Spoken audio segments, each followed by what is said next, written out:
पिंजरे का पंछी। एक सेठ जी और सेठानी जी हमेशा भजन कीर्तन में जाते थे। सेठ जी के घर एक पिंजरे में तोता पाल रखा हुआ था। तोता एक दिन पूछता है कि सेठ जी आप हमेशा कहाँ पर जाते रहते हैं। सेठ जी बोले कि भजन कीर्तन में ज्ञान ग्रहण करने वाले भगवान की भक्ति के लिए जाते हैं। तोता कहता है सेठ जी साधुओं संतों महात्माओं से एक प्रश्न पूछना कि मैं आजाद कब होऊंगा। सेठ जी भजन कीर्तन समाप्त होने के पश्चात संत से पूछते हैं कि महाराज हमने घर पर एक तोता पाल रखा है। उसने प्रश्न पूछा है कि वो आजाद कब होगा। संत जी ऐसा सुनते ही बेहोश होकर गिर जाते हैं। सेठ जी संत जी की हालत देखकर चुपचाप वहां से निकल जाते हैं। घर आते ही तोता सेठ जी से प्रश्न करता है कि सेठ जी संत ने क्या कहा।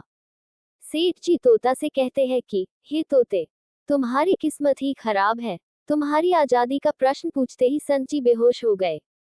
तोता कहता है कोई बात नहीं सेठ जी मैं सब समझ गया। दूसरे दिन सेठ जी सत्संग में जाने लगते हैं। तब तोता पिंजरे में जानबूझकर बेहोश होकर गिर जाता है।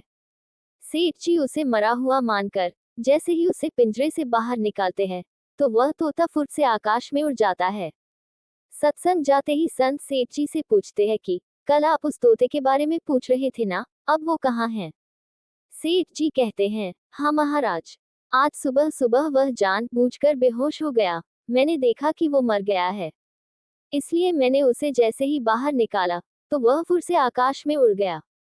संत जी ने सेठ जी से कहा कि देखो तुम इतने समय से भजन कीर्तन सुनकर भी आज तक संसारिक मोह माया के पिंजरे में फंसे हुए हो, और उस तोते को देखो बिना सत्संग में आए मेरा एक इशारा समझकर आजाद हो गया।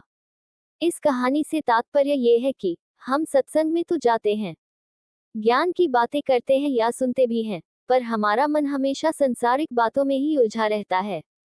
सत्संग में भी हम सिर्फ उन बातों को पसंद करते हैं जिसमें हमारा स्वार्थ सिद्ध होता है, जबकि सत्संग जाकर हमें सत्य को स्वीकार कर सभी बातों को महत्व देना चाहिए, और जिस असत्य, झूठ और अहंकार को हम धारण किए हुए हैं उसे साहस के साथ मन से उतार कर सत्य को स्वीकार करना चाहिए।